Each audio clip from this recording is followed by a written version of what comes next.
Yeah, you already know what it is. IlFam79 your social media choice, aka the On Anderson Podcast, and Captain Brew Albano, Brew Diamond Phillips, Sticky the Dragon, Steamboat, Pod Champ Pod, God's favorite podcast, the Potty Pipe. I'm here to podcast, Chew Bubblegum, and I'm all out of Dentine Nice, but that is not why we here. We have a very special guest in the building. One of Severn's finest. Once again, top 3 beards in Severn, the most shady. Frankie, baby. AJ Francis, what's going on, bro? What's good, man? I appreciate you, man. I think I got top 1 beard, though. And there's no way anybody heard anything you said at the top of this. That was all a jumble of letters pretending to be words. No. That's the. Hey, listen, I've been doing this. This is muscle memory at this point. It's muscle memory at this point, man. I was gonna say last time I saw you, but I did see you in Philly, right? Yeah. But before then, I saw you in at Old Mill High School. Yep. Jaying up Lenny Cook. So I'm sitting there, and I got my family with me, and it's shoot around. I'm not a late guy, right? So we just early, folks moving around, folks go to concession, they, you know what I mean? So it's shoot around, and you come out, and you got the vest on. Yeah. And I was like, nah, cuz ain't about to shoot in the he not about to play in the goddamn vest, right? Shout out to Gilly and Wallow. Yeah, shout out Gilly and Wallow and Tunnel Vision. Yeah, definitely Tunnel Vision. Definitely Tunnel Vision. And you are shooting and you drop 2. And I'm like, oh, he's going to play in the vest. Then you didn't play in the vest. I was disappointed you didn't play in the vest, man. Well, here's the thing. I've treated it like my entrance. You know what I'm saying? I wear it for the entrance, but I take it off for the match. You know what I'm saying? So I had the vest out there, had Partner City on my back just to show everybody what was up. And then went out there, went crazy in the game. Hit a 3 in Lenny Cook's eye, so that basically makes me LeBron. Outstanding. It was a good time, man. Talk about that weekend, what they did, and why you were there, and talk about getting there. Like, how did they book AJ Francis to be there? That one was an easy one. Kyle Williams is a owner of Tunnel Vision, and like a longtime family friend. His dad and my dad have known each other since before both of us were born. So I've known Kyle literally my entire life. Like we used to watch wrestling together as little kids. We used to wrestle in the basement, play video games together. Like Kyle's like my cousin. Like I call him my cousin. We call each other cousin, even though we're not cousins. I've known Kyle forever. And he's little Kyle and his dad is big Kyle, right? So I've known them forever, and so he sent me the flyer. Said he was going to have Gilly and Wallow, running the game, and it was a no-brainer. I told him, I'll be there. Pulled up, did the thing with him. I didn't expect all the other celebrities to be there. Me and Wallow had to carry the team, but that's how. I mean, you know what I'm saying. I said me and Wallow. Sorry, me and Gilly had to carry the team. Wallow was some shit, but me and Gilly had to carry the team. I pent Wallow a shot. He tried to go up again. It was I didn't know what he had in his mind. But, Gilly went out there, had like 40, and it was all for a good cause, it was for gun violence prevention. And my dad actually used to be my dad used to be the head basketball coach at Old Mill, that school the game was being played at. So, like, I had a lot of roots in that community, and I always do stuff for the community. So it was a no-brainer. How important is it? Because people hear Severn, Anne Arundel County, and they don't know Pioneer City exists. Sure a lot of times, like folks from like Baltimore, they'll come out here and think it's sugar out here, and they think it's sweet. What is it about? Why is it important to kind of do something with gun violence in that area? I went to visit my grandmother. She still lives in Still Meadows. And I used to, every time I went to visit her probably 2 years ago, and I was there for like 3 days, and I heard guns every day. I heard guns being fired every day. We had somebody was killed at the Turkey Bowl, like what was it, 3 years ago? Me Village versus Pioneer City, like. Or at the basketball, yeah. It was at the football Turkey Bowl. It was the football? On Thanksgiving Day, yeah. Okay. Somebody got killed at that jump. And like gun violence is not something new in that community. It's been prevalent there since they built that motherfucker in the 70s. So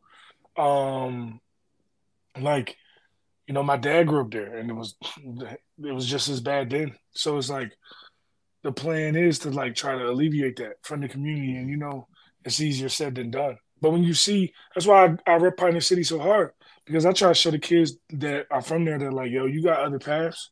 You know what I'm saying? Like, I got Pioneer City on my action figure. I got it on my gear. Like, I rep my hood, and like by doing that, people from there can see what I'm doing and see how they can also make a difference. Yeah, I mean, one of the first folks ever to get robbed for a pair of J's like nationally that was recognized happened down back of Pioneer City, man. It's definitely one of those areas that you know what I mean. If you don't know, you'll find out quickly when you get there. But like I mentioned, the last time I saw you was at For the Culture, GCW in Philly, Mania weekend. Listen, the one thing I noticed, I was like, there are a lot of amazing workers in that ring. I was like, one of these guys know how to. My damn hand. Oh, nah. But one of these guys knows to play the cam, to, you know what I'm saying, know where they at and recognize. Talk about that night, and then talk about just indie wrestling in because you've been everywhere at this point over the last year. Tell folks about that night specifically, and just, you know, rocking out on the indies. So For the Culture was fun because it's a late night show. GCW always puts on a good show, and I literally came straight from Westside Gunn's concert that he did, the Heels Have Eyes concert. He did the Heels Have Eyes concert, and you know, it was crazy. You know, me and 3-0 was up in his dressing room, like drinking with him and everybody else that was up there. We was on stage having a good time. Left straight from there to go to GCW. Had dead ass, like, not even trying to be funny, like 30 minutes to put the whole match together. Wow. Put the whole match together, make sure everybody got shine parts. I told him when we got there, I said, y'all gonna catch me on the swanton from the top rope to the outside. And he was like, what? I was like, yeah, y'all gonna catch me on the swanton. It'll be all of y'all. It'll be fine. Don't worry. And it was. But like it was Mania weekend. And, you know, I wanted to go do something big. And like, also like, one thing that I do that a lot of people don't do in this business, well, a lot of people do it, but they don't do it enough and they don't do it well enough, is play the crowd. Like, you get told to play the hard cam, and I do that too, because that's what you're supposed to do as a professional. Mm-hmm. But when you're not playing the hard cam, you got to be playing the crowd. The crowd around you can dictate how the match goes. Like, if you listen to what they're saying, they'll tell you what they like, and they'll tell you what they want, and they tell you what they don't want. So, like, for me, and especially GCW, that crowd's vocal. That crowd is vocal, and they're dickheads, and they're going to say whatever comes to their mind. The first thing pops to their mind. They're going to try to pop themselves the whole time. Only problem is they usually bring a knife to a gunfight, because I'm not the one that's to be played with. I'm quick-witted. You know what I'm saying? So, like I know how to clown people back and either make them keep going, which makes more people interact, which makes the match bigger, or they shut the fuck up. You know, it's one of the two things. Yeah, so we were down front for the match. The one thing I remember from that goddamn match is the tease of going over early, right? Uh-huh. And then it was the nah. Yeah. And I'm in the front, and I'm sitting there like, yo, if he overshoot this by half a foot, I'm gonna get in the face. Like I'm legit frightened. So eventually I'm didn't, you know what I'm saying? Matter of fact, do we have the beautiful beam footage when you finally go over?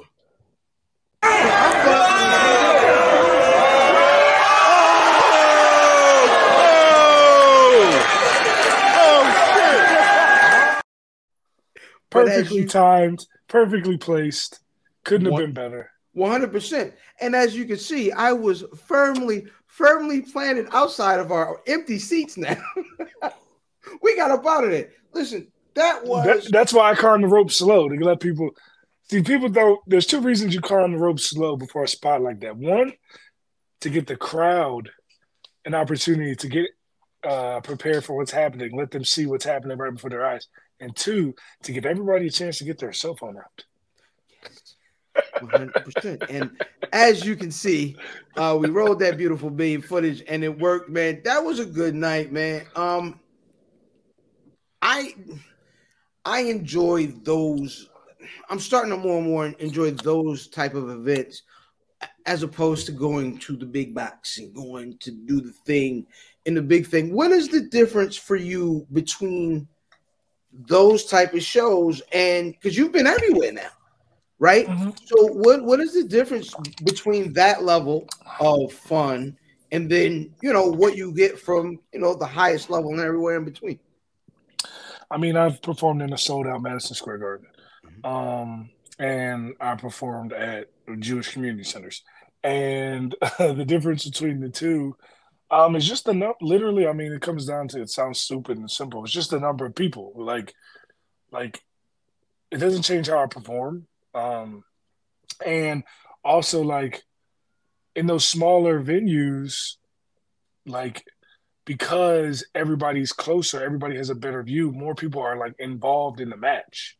In a big stadium, if you have 15,000 people in attendance and you have 12,000 people paying attention and 3,000 people on their phone or in the bathroom or it still takes away from like how big it could actually be. But like, if you're in those small venues and it's 1,000 people and all 1,000 people are into what the fuck you're doing, I mean, it's ravenous in there. It's crazy. And where I'm at never changes how I perform. Like, people always love to say, or like they'll be like a diss, like, "Oh, you're in high school gyms now," and I'm like, my nigga, I played on Thursday night football on Thanksgiving night in the NFL. 80,000 people in attendance, 10 million people watching at home. Does that mean when I did 15,000 in attendance and 2 million watching at SmackDown, it wasn't big? Like, does that not matter because I've done bigger than that? No. So stop being a dick eater and be a real man and stop being a troll and realize the fact that performance art is performance art, whether you're in front of 10 people or 10 million. All right. Speaking of performance art,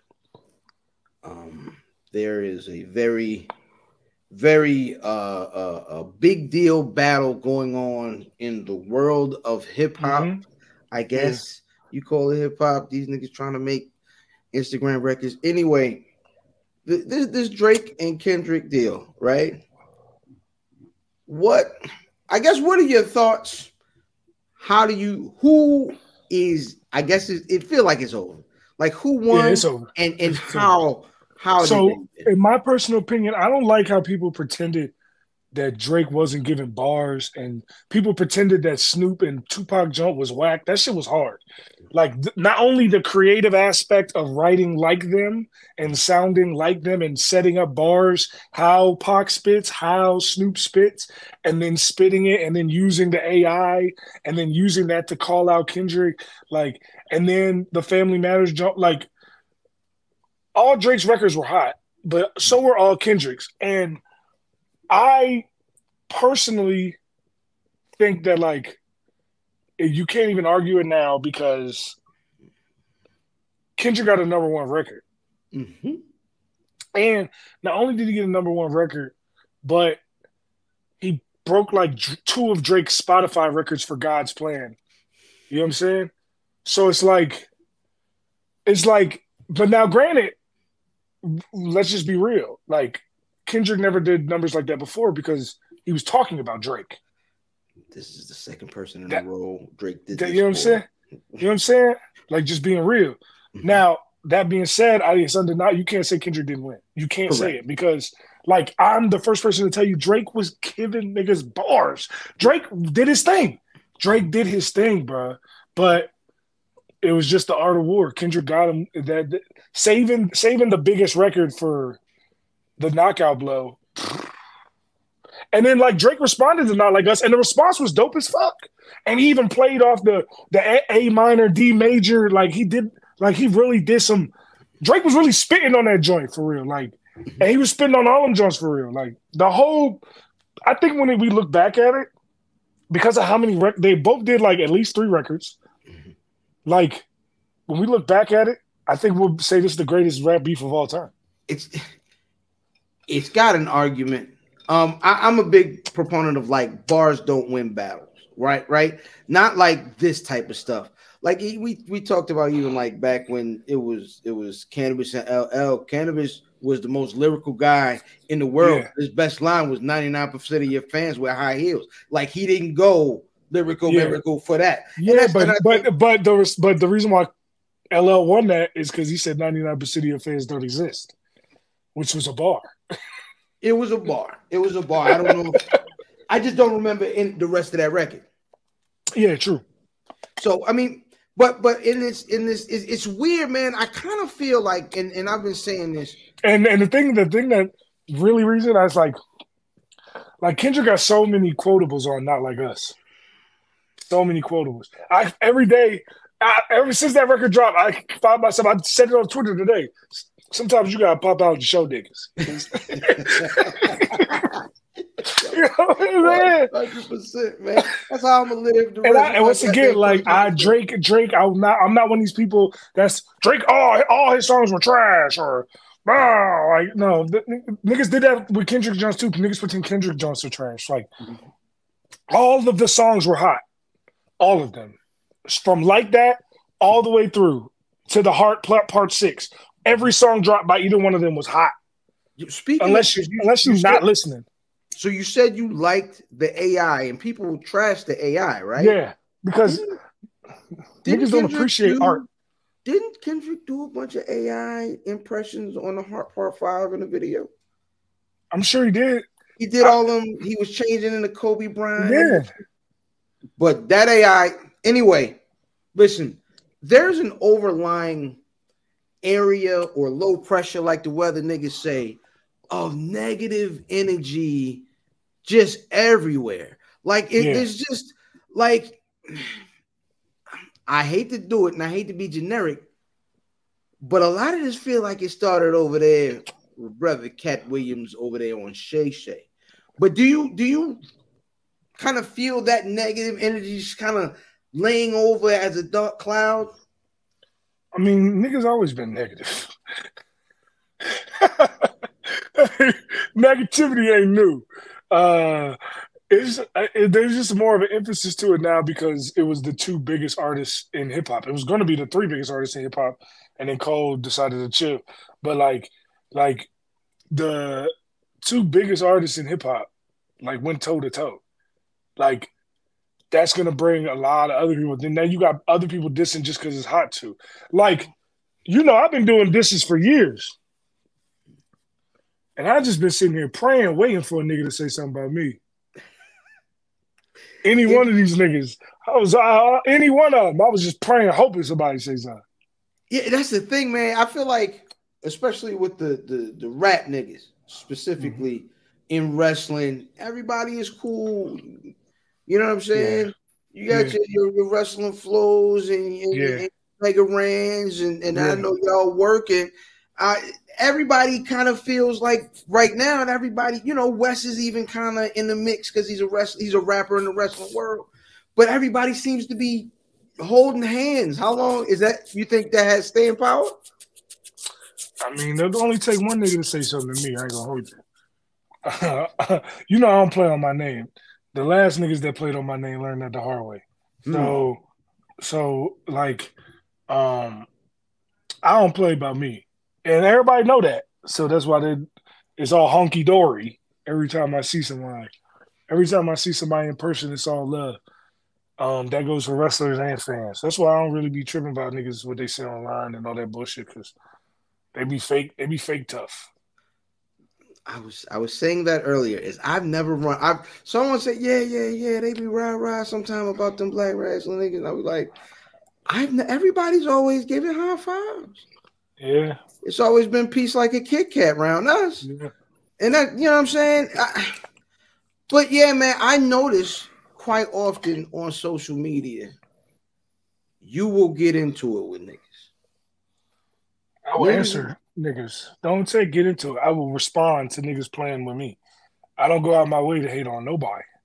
Them niggas be talking about me, and they got to learn that I'm not one to be talked about. What percentage? Because see, this is the thing. I don't deal with this.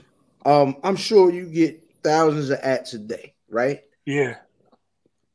How do you discern what needs to be replied to, and then how do you make sure that the folks that are lifting you up, celebrating you, this is my favorite guy, I love this, I just copped the action figure. How do you split your time between the folks who deserve your attention? I don't really split time. It's most of my shit is responding to people that show love. I like and repost almost every single person that shows me love. Like, people don't understand, like, my fans run my social media for me. Like, I post something and then they respond to what I post, and then I respond to what they posted or repost what they posted. Also, like, if they post something, I'll just repost it. You know what I'm saying? Like, people don't realize, like, you don't know how many times I've sold merch because somebody tagged me in something and I liked it. And they're like, oh my God, I can't believe you liked it. And then just to show that, they'll literally send me a screenshot of them buying my merch. You know what I'm saying? Like, I got this tattoo it's from Biggie right here. Spread love. I ain't from Brooklyn, but it's the spread love. It's the Brooklyn way. You know what I'm saying? I show love. Now, on the other hand, you will not play with my name. My parents gave me my name, and that's very important to me. They didn't play with my name. They gave me the very name they wanted me to have. And so for you to play with it, I feel like you playing with me. You playing with my family. You playing with my legacy. So I'm going to let you know that that's not what we're going to do. Plain and simple. And also, I grew up chubby. I'm a king shit talker. If you want to shit talk, let's shit talk, and we'll see who gets embarrassed. That is a fact. Listen, green box joning is a sport in Severn. Green box joning. These niggas is not hip. Listen, I tell niggas all the time, I love to these do niggas is not hip to the green box joning though. You just gave some game, and these niggas is not hip. See, I do this. I'm very selfish about this stuff. I do this for me, and people sometimes seem to like it, and that's fine. But you know what I'm saying? I'm not explaining everything, but green box joning is a blood sport. You know what I'm saying? Blood sport. You know what I mean? And if you know what I'm saying, got a couple extra pounds, or you gonna get every fat joke in the world. Or if moms or you know what I mean ain't have it that week, and the kicks ain't the kicks that week. There's so many ways to be victimized on that green box. You know what I'm saying? It probably, you know what I mean? I don't know what it did to us, you know what I'm saying, as far as physically. But whatever that green box, man, listen, we got tough on that green box. Facts. Now, was socials a different thing when you were in the NFL? What do you mean? Like you obviously weren't getting like that hate. What was it like pre-wrestling, but as an NFL? You still get hate, but it's like we're playing their team this week, hate. Yeah. And then after the game's over, they'll be like, I actually like you, buddy. You know, like, you know what I'm saying? We're playing the Patriots this week. So all these Patriots fans is going to hate on me. And then after that week's over, man, you look great in red and blue, brother. You know what I'm saying? Yeah. So like, it's a completely different thing. Wrestling that shit is just weird, fool. Them dudes is weird, fool. Like, me personally, like, like imagine, like people. I've said this online before, and I don't. It's not a joke. We was just talking about the gun violence in Pioneer City. So like, some of the things people say on the internet would really get you killed in Pioneer City. Like, like, not it'll get you like for real get you killed. And we grew up in that. We grew up in that. So it's like to us, we know where the line is. We know what you should and shouldn't say. We know how to carry yourself as a man and how to say things and how to not put your foot in your mouth and how to stay out of shit that you shouldn't be involved in. You know what I'm saying? We know that because the consequences where we are from are life and death. Mm-hmm. And it's not always with just the niggas in the community. It's also with the police. So it's like we learned that a different way than these corny internet dudes. You see what I'm saying? So like, they don't even understand the things they say sometimes. You see what I'm saying? So like, that's why I just clown them. Yeah, because the alternative could be way worse. There's a poster right over there. It said it's a picture of Mike Tyson, and you know what it say. Everybody has a plan until they get punched in the face. Punched in the mouth. Enough of these folks that talk crazy online have been punched in the face before for real. And the word real is not a very popular term in your profession. But I've seen certain companies try to present pro wrestling as straight legitimate sports. How do you feel about that type of presentation for pro wrestling? I'm with it. That means I'm going to be the champ. Give me the shot. Because can't none of these niggas beat me up. Let's do it. You want to make wrestling real? Let's do it. Because I done lost a lot of matches that I never would if wrestling was 100% by the book real. You see what I'm saying? So if y'all want to do that, let's do it. If you're not Matt Riddle or Bobby Lashley or Brock Lesnar or a real trained fighter, a Baron Corbin, Gold Gloves boxer, if you're not one of them niggas, I like my chances, cuz. You know what I'm saying? So let's do it.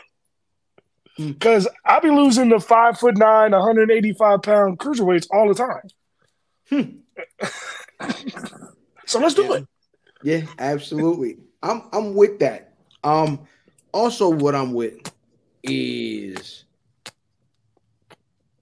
I need a big time AJ Francis, Maryland. Like there've been a lot of Maryland guys in your history. I believe your last WWE match was a Maryland guy. LA Knight. Yeah, LA Knight. You just mentioned Matt Riddle. I believe last time y'all faced off, it was here in Maryland.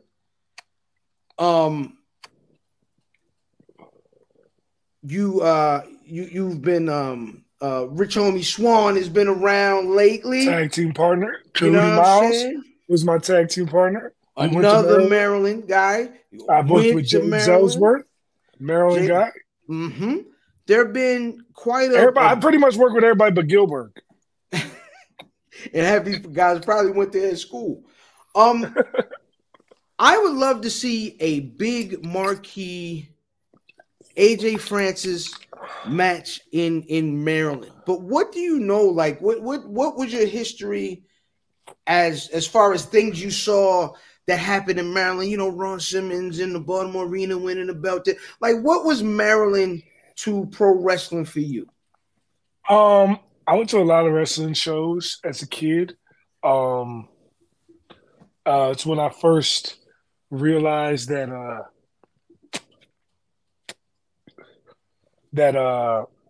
wrestling was like these guys were huge on screen, and I would see them in real life, and a lot of them were still really huge. But it was like seeing it in real life made it like more real.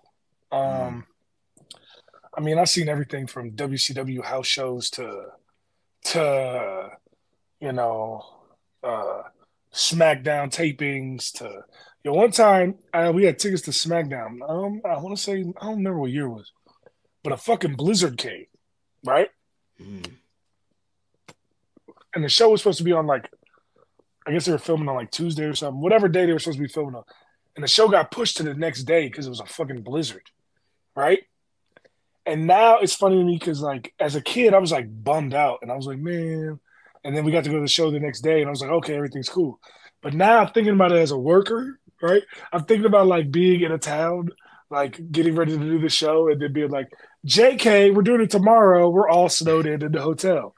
And I can only imagine the kind of fuckery that went down in the hotel that day. Right, I'm certain. I've seen what that bar looks like after WrestleMania. So I can listen, a bunch of snowed in, no plan having wrestlers with liquor, man. Sounds like a live night. I can imagine. I can only imagine what that show was like. Yeah, man. And you know what's funny is that, like, I was so delusional as a young kid, like, that like our seats was all the way up in the top, right? And I had this little whiteboard that I brought with me that I would like make customized signs every time somebody came out, as if that fucking sign could be seen from the fucking 400 level top row. Like, yeah, right, buddy. Hey, man. Yeah, right. And I'm holding that shit up like, yeah. Hey, man, Baltimore Arena wasn't that big a venue. If somebody had squinted their eyes, maybe. Listen, one of my best memories of going to wrestling at the arena, man, was just going and seeing WCW. Noticing it's a different ring and the guys aren't as muscle bound, so it looks more real to me. But I also remember that audience, and them goddamn Dundalk and Pasadena white boys in there, and some of them was who we think they are. Wrestling was designed as a white space, right? And not until maybe the last few years there have been some changes where folks of different colors and ethnicities and even genders really have begun to thrive. How do you feel about being black in a white space, right? Or white created space? It's just like being black in corporate America. Like, it's like being black in high school. It's like being black in America. It's an uphill battle. It's you got to work twice as hard to get half as far. I'll give you an example. Like, sometimes people just can't relate to you. Like we would come out as Hit Row when I was in WWE, and we would cut promos like in dark shows, dark matches, and like house shows. We would cut promos. The crowd would hate our guts. They'd hit a babyface's music. The babyface would come out. We'll tear the house down, and then we'll go to the back, and it'll be over, and it'll be cool. We'll have a great time, right? But when we would do that, the producers would be like, when we put the segment together, the producers, and it wasn't like just one. It was just like everybody, and not even just producers, like people running the show. Like, what they would say would be, they'd be like, all right, you guys will do your entrance, you'll do your rap, and then you'll go out and you'll do your rap, and then, we'll hit the music with the baby faces. And I'd be sitting there like, we not rapping.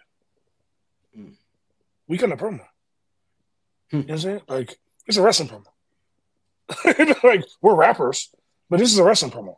Like, for example, you see the music videos I used to do every week. Mm-hmm. Like, I stopped doing them because you'd be surprised the portion of people who didn't think that I could promo because they thought I was just a rapper, not realizing that rap is promo, and it's actually harder than promoing because you have to do it on time, on a beat, and rhyme. You know what I'm saying? Like, yeah. It's just a lack of awareness, a lack of knowledge, a lack of appreciation of the culture, which is why I go out of my way to try to make the culture part of everything that I do. That's why I bring Bun B to TNA. That's why I bring DJ Who Kid to TNA and GCW. That's why I bring 3-0 Black to GCW. That's why I created a hip hop faction. That's why I went out of my way to ensure that I always wore pro-black t-shirts, and I wear FUBU, and I wear Africa First Jones, and I go out of my way to do that, which is kind of why I'm salty I wasn't on the fucking BRP 50 the last 2 years. So now that we here, that's you know what I'm saying? Here. No, we're here. We here, right? So we here. What I want to know is whose bright idea was it to keep Dollar off them lists, huh? So the plan is never to keep you off the list. And this is, listen, you see, I'm outside, right? And not just at WWE events. We at indie events. So we are mingling and we are face to face. And a lot of folks that make these lists are not face to face, folks. So you know what I'm saying. But the decision is never to keep folks off. A lot of the folks that make the list ain't ever had 1% of the amount of attention that I brought to wrestling. That is correct. But that isn't, the list is the year not to perform. Right? Yeah. So it's folks who have made lists, made stinks. Okay, well then that's cool. Then that means I should probably be at least top 10 this year. Because ain't a lot of niggas had better years than me. Let's call it, keep it a block. Let's keep it a whole bead. How many niggas got better years than me? You had a pretty good. Do you believe in Joe Hendry? Did you know who Joe Hendry was in January? Absolutely not. Speaking of which, lovely told me she wanted to relay that she does love you, but she does also believe in Joe Hendry. She's supposed to. That's my job. Like, that's what y'all don't understand. My man. I'm not just a star. I'm a star maker. I like that. Come on now. Come on now. Let's talk about it. LA Knight, first time he ever worked as a babyface, with the company, was with Hit Row. That video did 3 million views in 24 hours. That's great. The first 15 seconds of that video is me.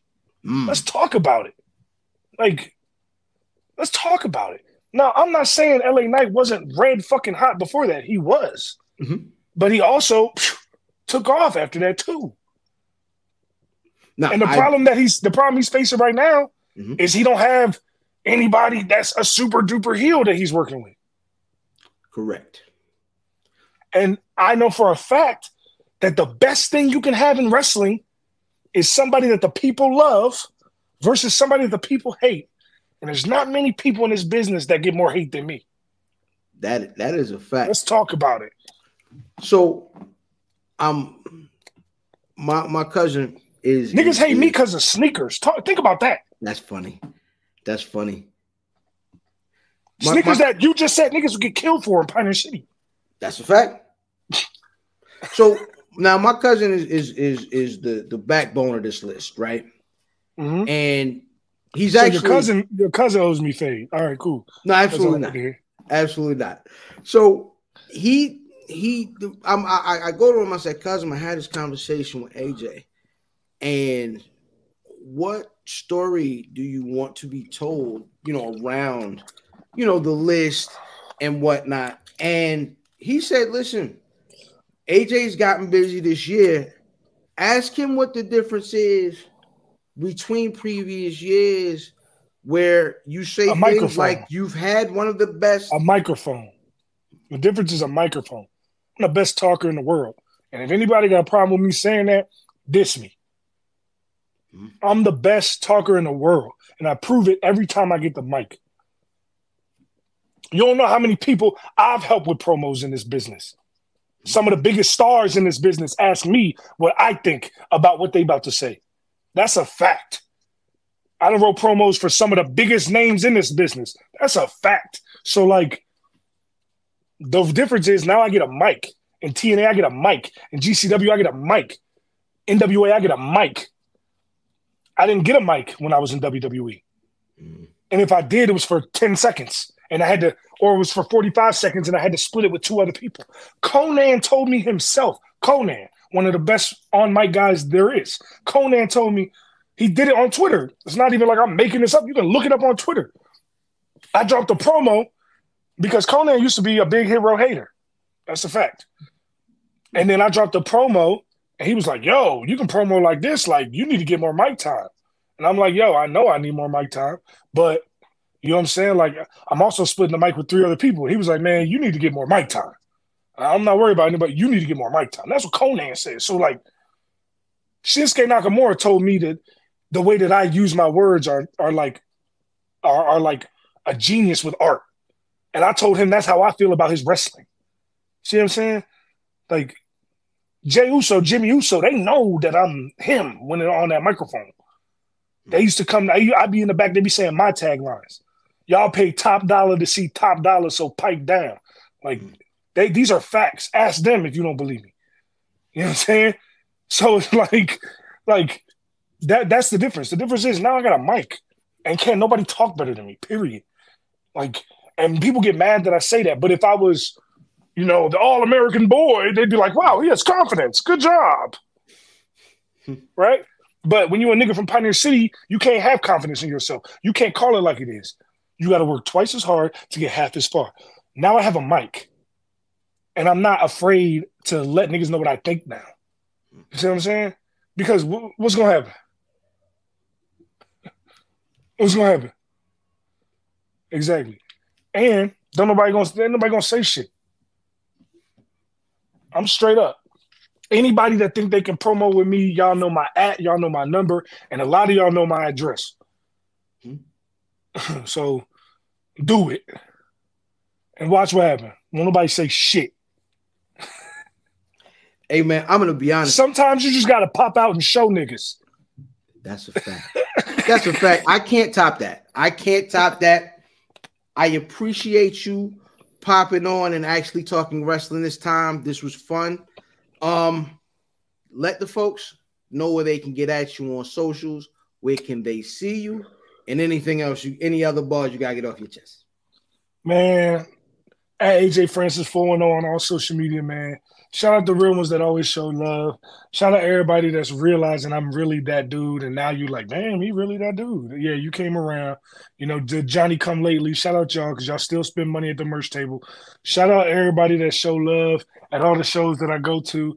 Shout out TNA for giving me the platform that they've given me, as well as NWA, MLW, all these promotions that took, I don't even want to say a chance on me because it wasn't a chance. Like, they just didn't listen to the bullshit, and now they're realizing that they got one of the biggest stars in the business in their hands. So shout out them. Shout out y'all for having me on. If I'm not top 10, your cousin got to fight me.